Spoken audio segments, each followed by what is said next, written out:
Hello and welcome to our panel discussion today titled Dynamic Pig Health, Optimizing Pig Performance Through Holistic Disease Control.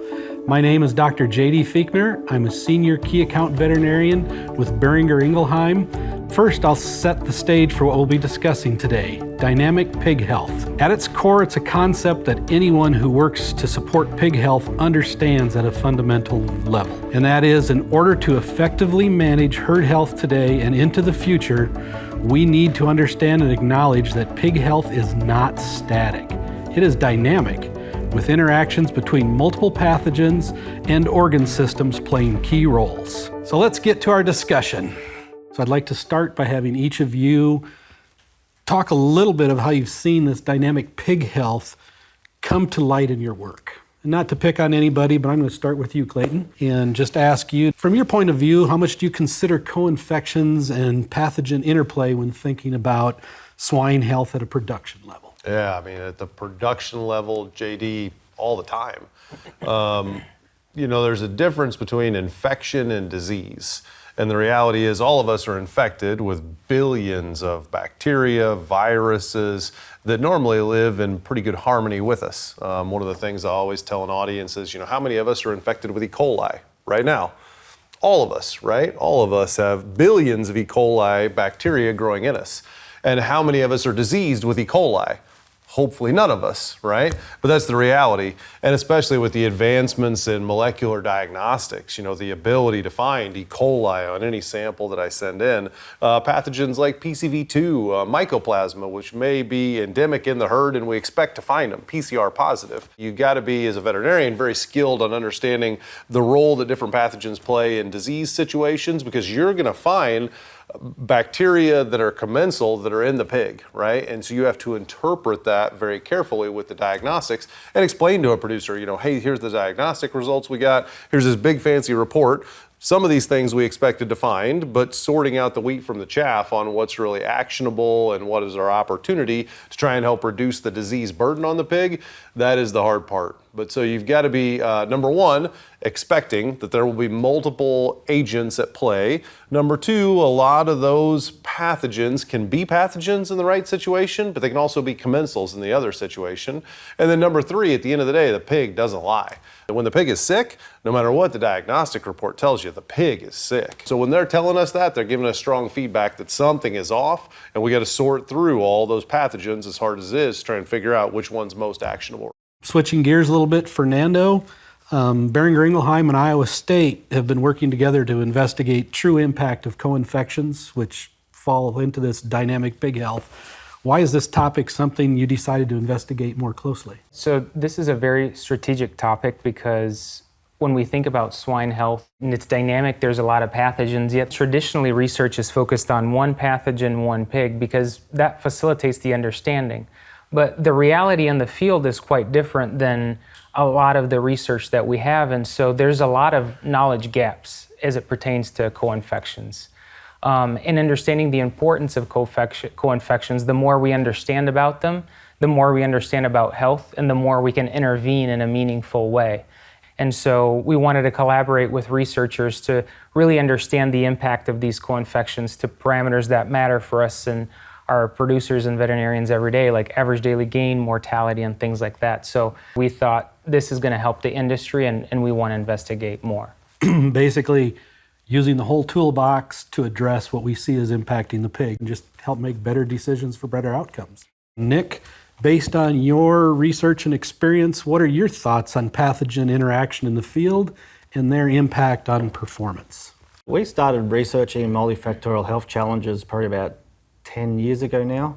And actually a lot of it was based off kind of what we're seeing in the field, where we have pigs coming in with multiple different pathogenic burdens. And then we wanted to understand how they all relate to each other. We submitted a few research grants, and then we had reviewers from major funding agencies tell us that pigs don't see multiple health challenges. And so we just had to go out and kind of prove that, yeah, they do, and then this is the consequence. So our first major multifactorial challenge that we did was PED followed by PRRS and then with Salmonella. And then we wanted to understand how does that kind of all work together. And then more recently, we've been focusing a lot on nursery health, especially with the since 2017 with the veterinary feed directive, with the loss of growth promoting antibiotics, and then also pressure on zinc oxide. We've been trying to understand more enteric health issues, and then really, as we explored a lot of these different opportunities for nutritional support of these pigs as they transition to weaning, we're seeing that sow farm health actually has a big impact really on that first 3 to 4 weeks in the nursery. And then there's a lot of multifactorial health kind of challenges there. That's really where I think there's a lot of opportunity for the industry to really clean up the sow farm and then having a downstream impact on it positively for health and performance of the pig. A lot of the stuff we see in the literature with health challenges, everyone always pulls up their pig studies normally during pig infection. And so we never see the pig really be able to grow through and resolve that. So we're missing half the story. Mm-hmm. And I think we need to understand more of that kind of resolution aspect, not just the onset of disease. From a histopathology standpoint, they might be interested in certain things, but then there's another part which is resolution, and that part's going to really tell us how well that pig is going to grow through, and then the feed efficiency impact on that. And so I think we just need to do a better job of looking at how the pig grows through a lot of these things to really get a better idea, and then what is the economic impact of different health pathogens. I think you tied into what we talked about is looking at the whole pig holistically, and you emphasize that maybe going after the nursery pigs, it's too late.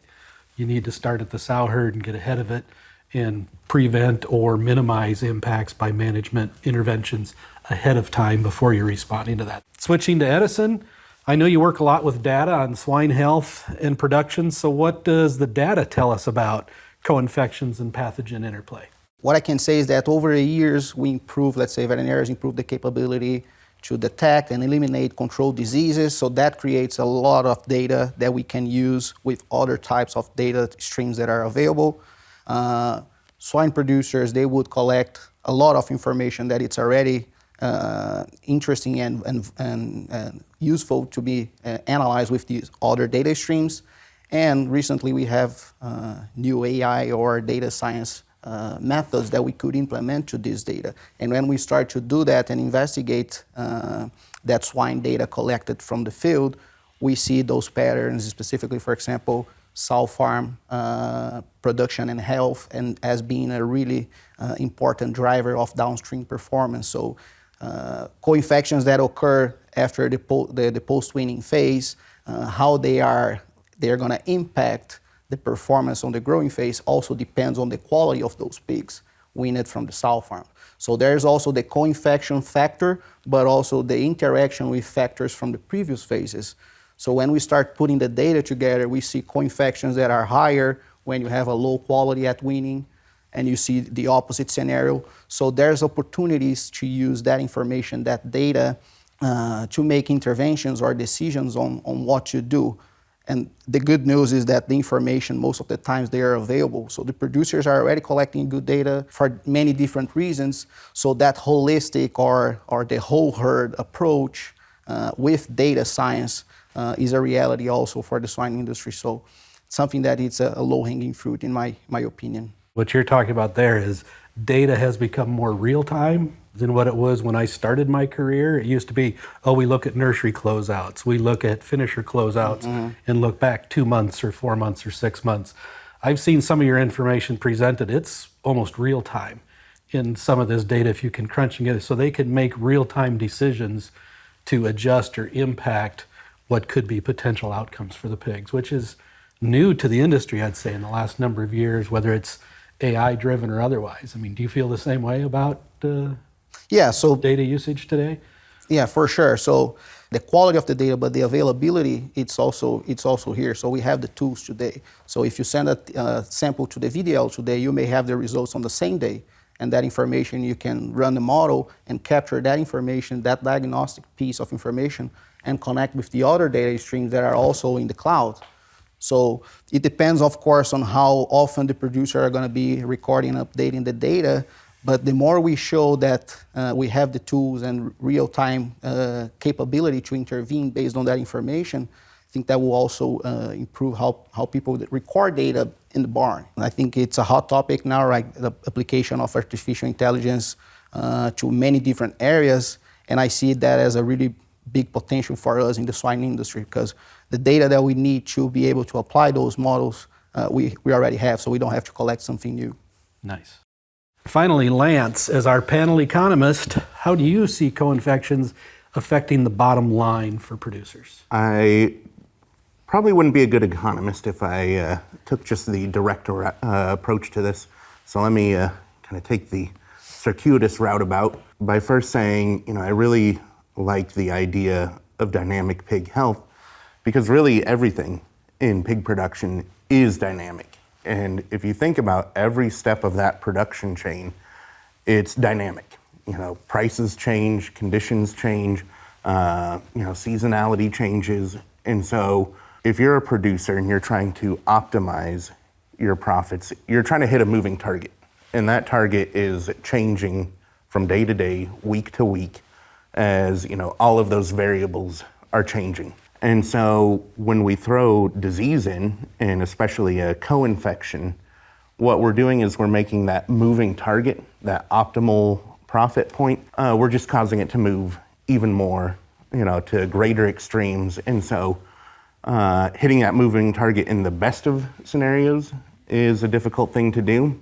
But with disease, it can become a real challenge. And so what really then makes it kind of a double threat is if the tools that you're using to understand the economics of disease, are based off of something, let's say like an average. With all of that variability, the average is really going to be a poor metric of what's happening. If we're trying to hit that moving target and we're looking at just average metrics for our performance, it's going to be a very difficult, if not impossible, challenge. And so I really like that Edison talked a lot about data.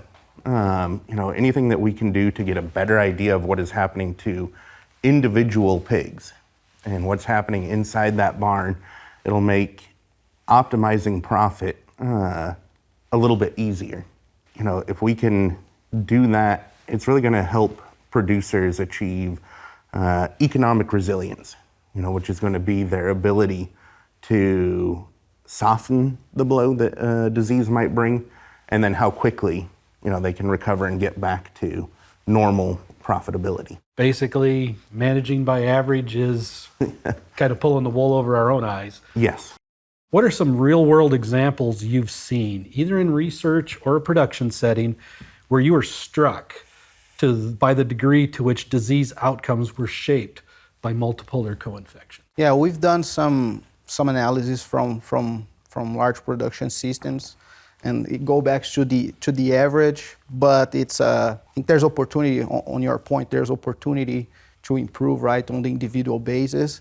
But especially like if you focus on growing pigs, what we would have today will be those average closeout reports and the average number of PCR positives that they had throughout the growing phase. But still, that information, when we started to analyze, combining with the individual data from the sow farm of the originating those pigs downstream, we start looking at disease pathogens and being diagnosed through diagnostic data, through reports. And when we start to compare that information with other data streams, with other productivity parameters, you really see, okay, PRRS is causing a high impact on wing to finish performance. But when you start breaking down when is PRRS occurring early in the nursery, a higher impact, and then you combine those groups were diagnosed with PRRS, influenza, and strep, then you have the worst case scenario for a company. So when you start digging into that data, it's also valuable to look at those trends. And when you start to combine that information and you see that pattern of co-infections, let's say, always striking the pigs, always causing worse performance, then you compare to when you have isolated pathogens occurring in specific groups. So co-infections, at least from the data standpoint, we are seeing those patterns. The more as pathogens you start adding up for both GI or respiratory, the numbers are confirming that case for mortality, average daily gain, feed conversion. Clayton, does that hold true in the production world? The examples I would give you, JD, are probably not necessarily ones you would expect, but I think they're ones that will resonate with people that have raised pigs. So the first example I would give that I think will resonate with pig people is commingling. Commingling is when we take two sets of generally weaned pigs from different sow sources and we put them in a barn together and we raise them together. And when we do that, there are some pretty basic rules of thumb that are not rocket science. It's like, well, don't commingle pigs that are PRRS positive. So we commingle pigs of similar health status, meaning that they have all the commensal bacteria and viruses of pigs, but they don't have the unique bad actors, so to say. So they've all got Streptococcus suis, they've all got Haemophilus, or now Glasarella parasuis, sorry. You know, they've got E. coli. They probably have different strains, different isolates of those bacteria generally, but they all would be quote unquote healthy pigs by themselves. But then we commingle them, and even though there's not anything outside of the same names of bacteria and viruses that we knew were going to be there, the pigs get sick. So it says that there's a lot about, you know, cross protection that we don't completely understand about every pathogen that's growing up in those pigs. So the commingling, I think, is one where people are always surprised that there's no bugs on the diagnostic report that are surprising. They read the names of the bacteria and the stuff on there and they're like, well, that's all stuff that we knew these pigs had, but the disease expresses itself when you mix different populations together. The other one would be dynamic disease that is just PRRS, meaning that there are multiple PRRS strains together at the same site. And that's something that the POMP project has done a really nice job of elucidating. And it allows us to look at PRRS outcomes, good, bad, and indifferent, and what are the situations that give us these outcomes. What's the strain of PRRS that you have? Is it a recombinant strain? How many strains do you have? And the sickest pigs I have ever seen in the world just had PRRS. I've seen classical swine fever, I've seen African swine fever, I've seen all the exotic diseases. The sickest pigs I've ever seen in my life had like 10 strains of PRRS because this producer didn't eliminate PRRS from their sow farm. They had continuous flow nurseries, and I actually went to a sow farm first, and the sow farm looked okay. Clinically, it was fine. The PRRS was stable at the sow farm level because he hadn't had an outbreak in the last year or two. We went to the nursery next, and I mean, it was just a disaster. I mean, a nursery that was going to be 40, 50% mortality group for sure. And what's there? Just PRRS. But it's every strain of PRRS that has ever floated through that production system. It goes into that continuous flow nursery and it stays there. So again, the diagnostic report wouldn't shock us. It's PCR positive for PRRS. But unless we really dig into like next generation sequencing, we wouldn't figure out that, oh, look at all these different PRRS strains that are there. But the disease that it can produce just with different strains of PRRS in the same population is remarkable. That's a good story of what we can encompass in the same parentheses as just PRRS, but when you add more than one, it's a multiplier. 1 + 1 does not equal 2 with the disease world. 1 + 1 equals 3, and a lot of times 4. And in that situation, it was a challenge that was going to be really, to be blunt, like hard to overcome. We had to make structural changes to their farm, their pig flow, and that's tough for a farmer to hear that the system doesn't, the pieces of the puzzle don't fit together well, but that's the honest answer you got to give people sometimes. Shifting gears a little bit to you, Nick, in the nutrition world, what do you see as a couple of the biggest players impacting your nutritional package? Well, I think in the nursery pig, it's diet structure tied to enteric health. Because we can, in our nurseries, we would typically run a 6-week nursery. We get commercial pigs out of Illinois, shipped over here 4 or 5 hours. And then those pigs, we can have, depending on the flow of pig or the nursery turn, we can have anywhere from a 6 to 9 kilogram difference in nursery exit weights. They all come in exactly the same, on average. They look healthy off the truck.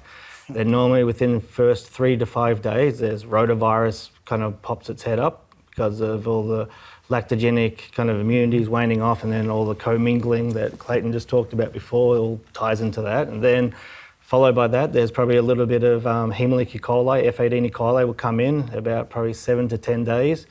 And then we may or may not have coccidia. And so I think, and it all stems from the sow farm, is what we've seen with this, if we trace it all the way back, because we see it right at weaning, even pre-weaning. We've got samples now that will confirm that there's stuff that's coming from the sow farm that sets these pigs up for kind of failure when it comes to a nutritional strategy. And then you get any little stressor, we got weaning stress, transport stress, that enteric stress, respiratory stress, all these things all add up. And then all of a sudden that they're not getting the right calories and stuff in, and the right amino acids and vitamins and minerals, all the nutrients they need to kind of get through that first kind of stressful transition period. And then that sets them up for failure.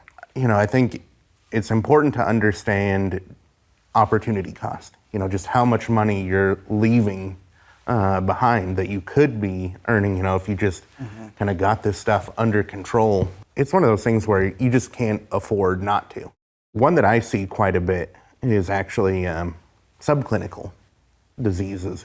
I was recently visiting with a farm and a big production system, and talking with them, they said, well, we've got all the serious stuff, under control. And I was looking through their data, and I was able to pick out, where the problem herds were, because, on average, those pigs were doing okay. But with every single one, you could see that there was like a long left tail when we were looking at individual finishing weights. And so when I was asking about that, they're like, oh yeah, we have noticed over the past couple years, it's taken just a little bit longer, to get these pigs to target weight. But, we're hitting target weight, so everything's okay, There's no disease challenge here.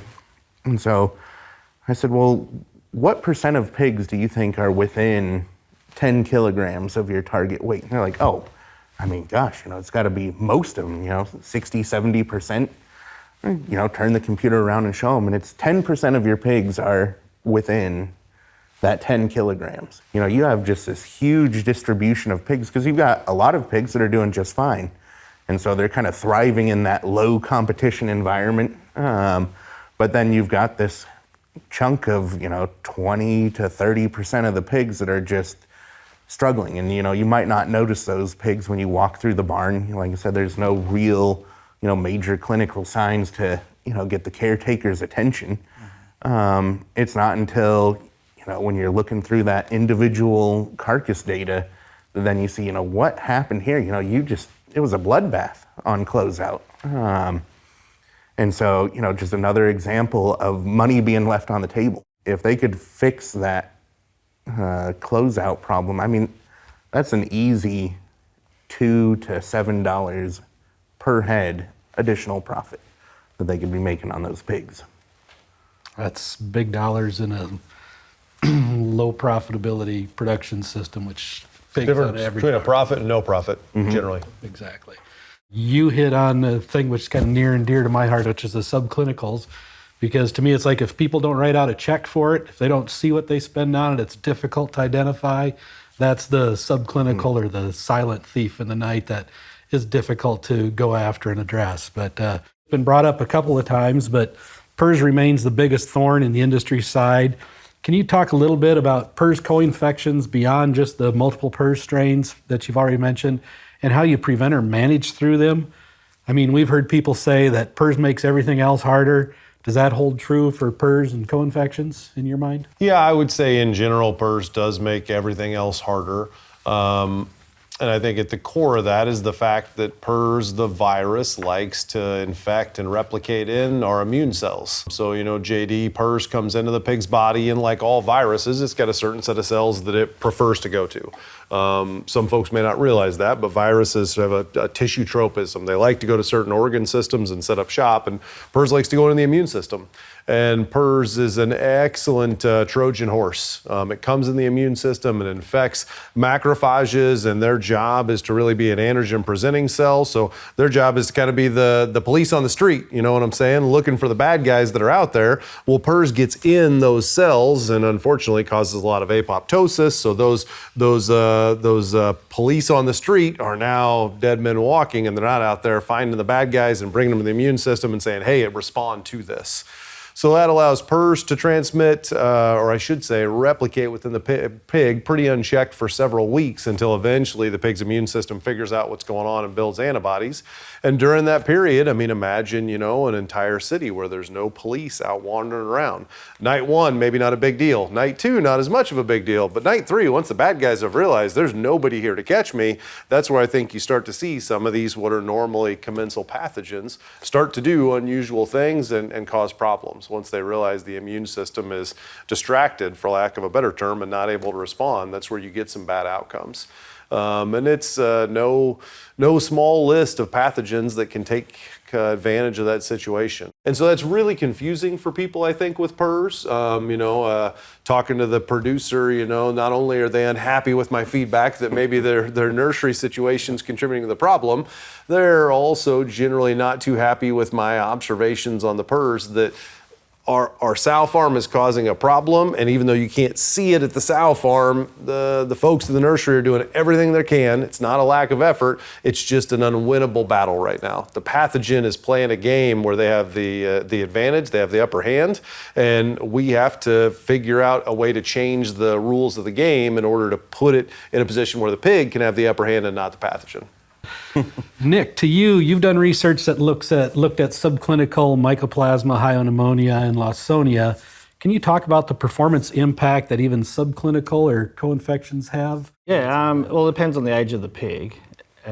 But typically a subclinical kind of, at least the health burden would be somewhere between probably 5 to 10% reduction in either feed efficiency or growth. And then they may or may not be able to recoup that or compensate on the back end of that. It just depends on severity and the timing to have the recover, compared to like a full-blown health challenge where you got higher mortality rates and so forth, where you got more clinical disease that might be in that 7.5 to 20-30% reduction. Even with some PRRS cases, you can get a 50% reduction in feed intake and growth rates, even more. And the other thing that we're seeing more, at least in the last kind of 6 months or so, we're hearing more reports of PRRS causing downstream ulcers. And a lot of that seems to be due to, actually it's just feed intake related. Mm-hmm. And so just a reduction in feed intake that's below maintenance requirement, or even at maintenance, whether it's static for a long period of time and then the stomach's producing more acid and so forth, seems to set them up for more ulcer events. And then there's another kind of, we'll call it stressor, then the producer has to look at, that they weren't really counting on, so then that means probably changing particle size and doing stuff with fibre and so forth to try and kind of mitigate that problem, which they weren't really expecting. And so, different diseases are going to have different outcomes. Fernando, to you, in a recent study with Iowa State, it found that the subclinical Lawsonia can have a compounding effect on poor performance with the presence of PRRS.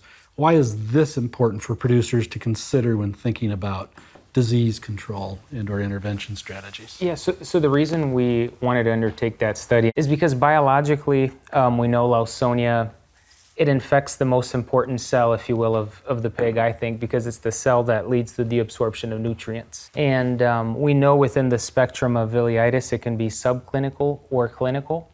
But within what we're discussing today, in the dynamics and co-infections, we wanted to better understand the potential consequences of this interaction. And when we looked at the data, there was actually a lack of data, even investigating Lawsonia and PRRS, yet Lawsonia is an endemic pathogen. This co-infection is very likely to occur in the field. Mm-hmm. And so it's a very significant pathogen, yet its impact on PRRS, to our knowledge, hadn't been necessarily investigated yet. So we really wanted to investigate that interaction more. And for the first time, we actually identified that among the variables that led or were very significantly associated with the mortality was Lawsonia. The fascinating thing is among these groups of pigs, there was no diagnostics for Lawsonia in the clinical sense. And so had this investigation not been done, the understanding that subclinical ileitis could contribute to a worsening of PRRS would have gone unnoticed. And so I'm thankful for the opportunity to have collaborated. And I think this is just one example of how health really is dynamic. And some interactions we may appreciate and understand, and others I think we're still beginning to unravel and what their consequences are. And so within dynamic pig health, I think we really, and as we're discussing today, have to appreciate that co-infections, they can have an impact on things that we're very, very interested in improving, which is health and production. We only think about respiratory pathogens in PRRS, but with its impact on the immune system, it can impact other things, and Lawsonia is a novel interaction that we've uncovered that is quite impactful in the field. So with dynamic pig health and everything we've discussed so far in mind, what are some things producers should keep in mind when developing a disease control strategy, or we'll say maximizing profitability in their production systems? First thing is understand what is the actual pathogens you're dealing with and when are you dealing with them. Are you with a suckling pig, your nursery pig, grower pig, finisher pig? And then these are all going to have different outcomes depending on the age of the pig. The younger the pig, of course, they're more vulnerable to it. Therefore, you really got to rely more on preventative aspects. Biosecurity is number one, then probably vaccinations and other kind of, we'll call it immune support needs to be part of that. And then a grower finisher pig has at least, and even a sow to some extent, has a more opportunity to kind of grow through it, live with the pathogen for a little bit, depending on the degree. So understanding what do you have and when do you have it is probably the most important thing. Then you develop your management strategies around that, because it's all timing.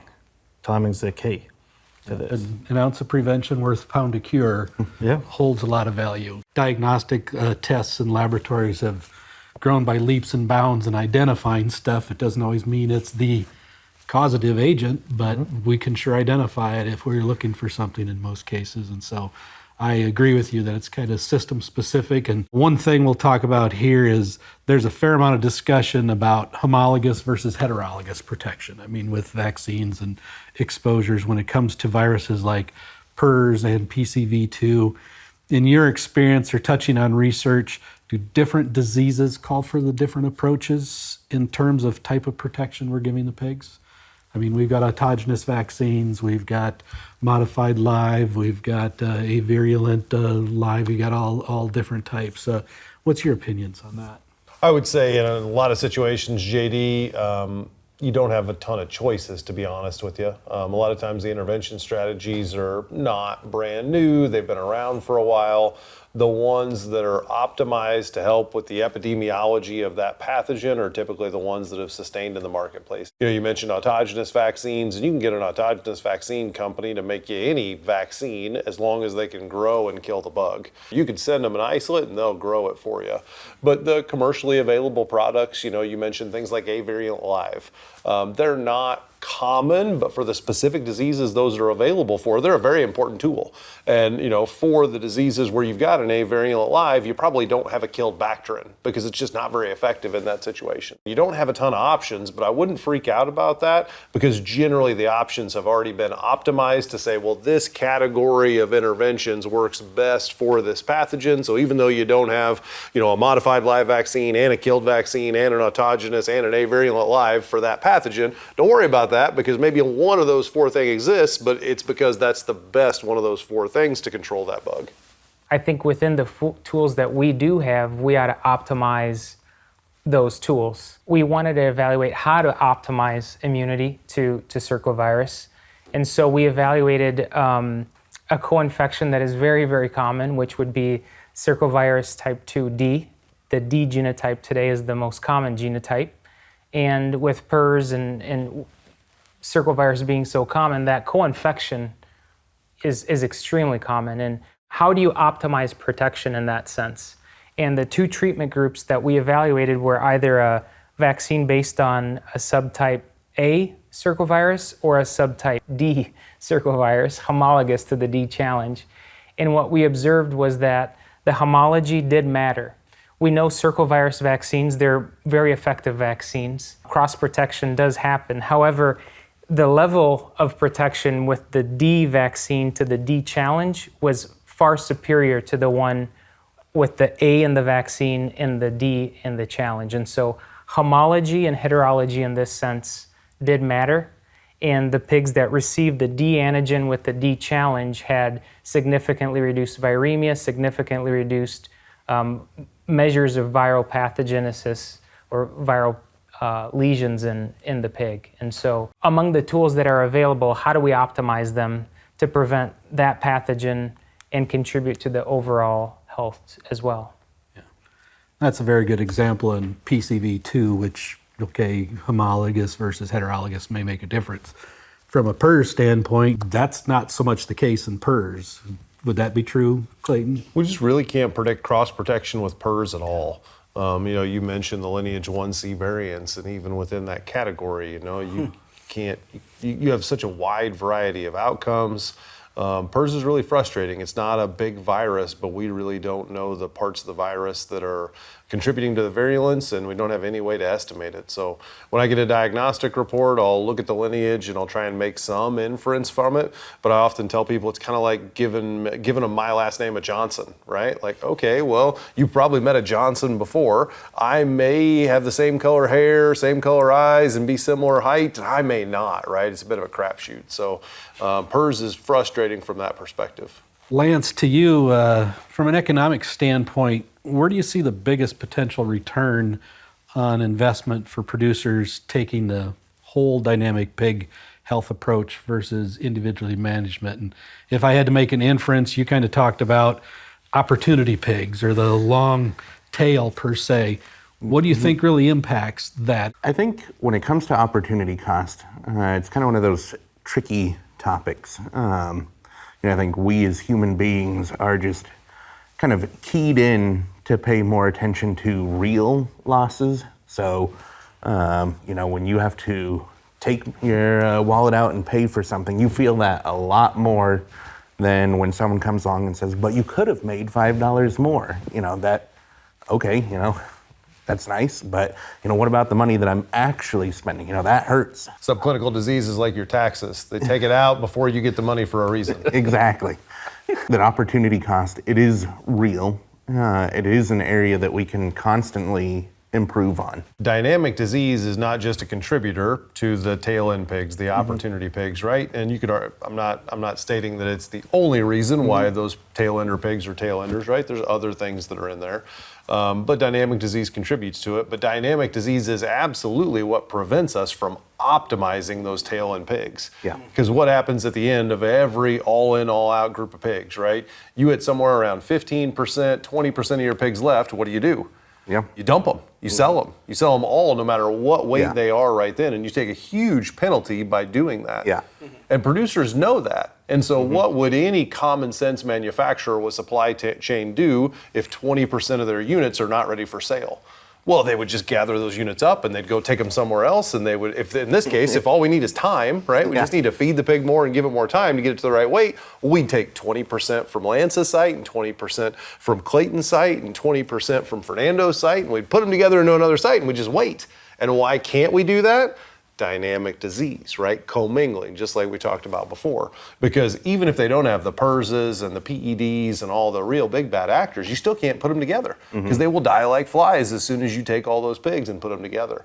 So it's not only a contributor to the bottom end pigs, but it's also the dynamic disease concept is the reason why we can't fix that problem the same way any other supply chain management would. Yeah, by the time you get to the point where you have just those pigs in the barn, there's really not much you can do that would turn that situation around and turn those into profitable pigs. Getting down to practical advice or take-home messages, if you're advising a producer facing co-infections, which is a normal pig model today, I'd say, what's the first thing you'd do or have them assess? And Well, the number one thing is biosecurity. I mean, let's throw it out there. Yeah. That's probably the first thing that people need to look at. A lot of the lateral breaks is more to do with biosecurity breaches. I mean, you think about vaccine crews and others, loading crews and so forth. They're spreading stuff around, especially enterics. I mean, the airborne viruses are a little bit more problematic, but then if we're talking about enteric stuff, it's probably not so much aerosolized. And so then it comes down to biosecurity. And so there's no reason why you should have PD come from one barn to another if you had the right biosecurity in place. Yeah. The subclinical disease, as we've touched on, it ought to be considered too. And I think the interactions of some of these pathogens, they can go not recognized, if you will, because you're going to go towards, hey, PRRS is the problem. It is the problem. But what can we do around PRRS as well to make the pig respond the best way that it can? And so with that, I would just say, keep an open mind on several pathogens and subclinical disease, and within the pathogens that are out there, how can we maximize immunity to them? So utilize the tools that we have to the best of their capacity, and follow the research too of what tools you ought to be using to maximize immunity to give that pig the greatest chance of responding to these pathogens would be my recommendation. One of the things I have seen is a tendency to become very fixated on one variable, like a KPI, and that is the metric of success. And, a lot of the times that is, maybe one of the most important variables for a given farm. But I think keeping an open mind that, if you are so focused on that one variable, you might be missing out on other opportunities to improve performance. And so I guess my practical advice would be to really put together, even just a simple spreadsheet where you could calculate, what would a 1% improvement in, average daily gain, in feed conversion, in mortality, in pigs weaned, you just go down the list and you could look at, and as market conditions change, so, okay, what's impacting our throughput? That's what, deserves a little attention. So just a simple model like that can, one, show you, what kind of opportunities are available for your farm for making these incremental improvements, and it helps keep you from becoming kind of tunnel visioned on just that one variable. Looking ahead, how do you see dynamic pig health evolving in the next 3 to 5 years in terms of our understanding or application in the field? I think what we're going to be doing more of is actually understanding more upstream, okay, well, where's it coming from and what's the onset? Because we're still doing this. We do the diagnostics when we've got the disease or we've got the problem, but then we're not really looking at, okay, what really set that up to be the problem in the first place. And I think that's an area that will evolve a lot. Can we do a better job on understanding from weaning to market those things related to health, production, the economics? So more technologies are available. So understanding, for example, what's the water feed consumption patterns on a daily basis for my growing pigs, and how that correlates and ties back to the co-infections that I'm finding, and when am I finding those co-infections? What was the temperature of the barn? When the coughs are occurring?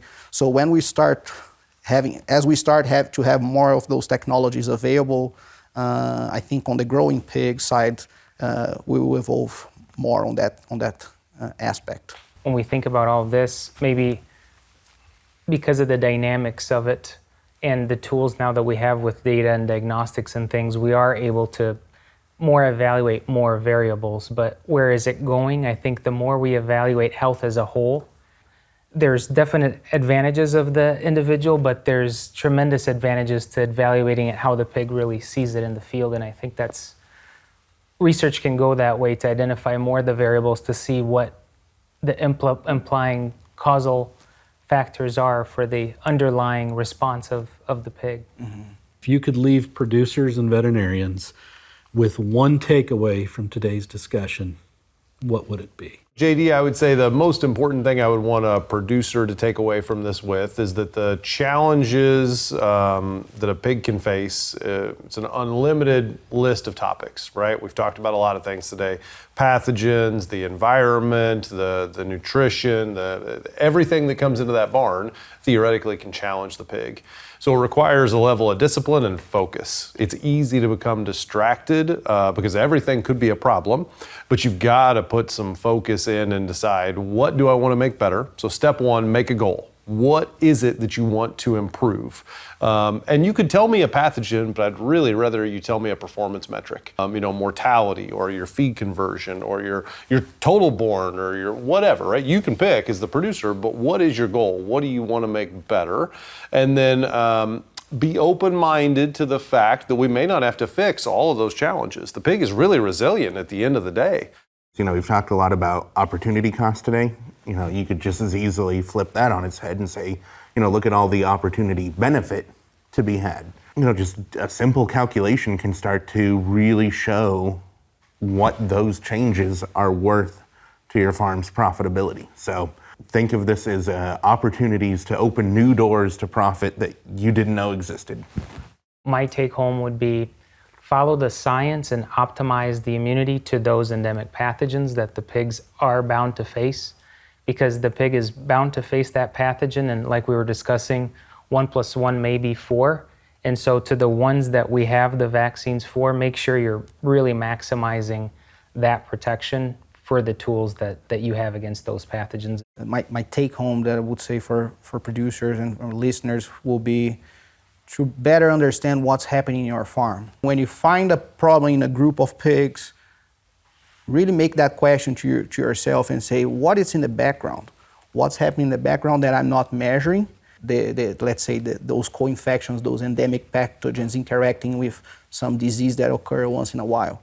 So I was talking about that 5 years ago with Ken Schwartz, because they developed like a standardized way to report diagnostics of diseases through the video, but the data that is coming there may be from 2 pigs or 15 pigs or 30 pigs in a barn, variations between veterinarians collecting the samples. So you have a standardized way to report diagnostics, but the way to collect is not standardized.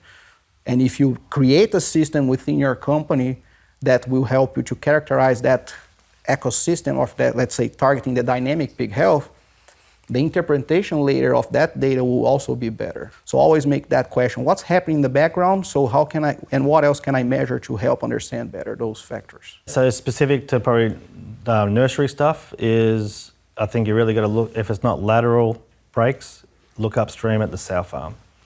And then don't always just point to nutrition as the problem for the diarrhea, because I think a lot of it is actually upstream. And then getting a better understanding of what is the combination of pathogens, or more importantly, the burden of those particular pathogens, because you can always detect them, that then is a trigger point to when it is going to be causing the disease. Because just because you can detect it doesn't mean it's actually going to be a causation for that particular disease. So understand what levels, and then can you manage the levels. You may not be able to eradicate it, and then whatever technologies are out there, whether it's vaccines, other stuff for kind of that support of that immune system, would be the key. But understanding the upstream aspect of when it is, and then if you're trying to find what the problem actually, or you know what the problem is, but you're trying to change too many things at once, then you're never going to get to what the true cause was. So you try to be a little bit more systematic as you're kind of trying to, if you really want to solve the problem. And I think too many production systems, they're just too reactive. They're trying to put out the fire. They do that, but then they've changed too many things and never actually get to what was the root cause. This was a fascinating and very informative discussion. This was a dynamic panel to have here this afternoon, and I want to thank them for all their time and insights, and to you, the viewer, tuning in. And if you want to learn more about some of the principles discussed today and putting them into action, visit dynamicpighealth.com. Otherwise, a big thank you to the panelists for all the information, for spending the time and your expertise with us. Great afternoon. Thank you very much. Thank you.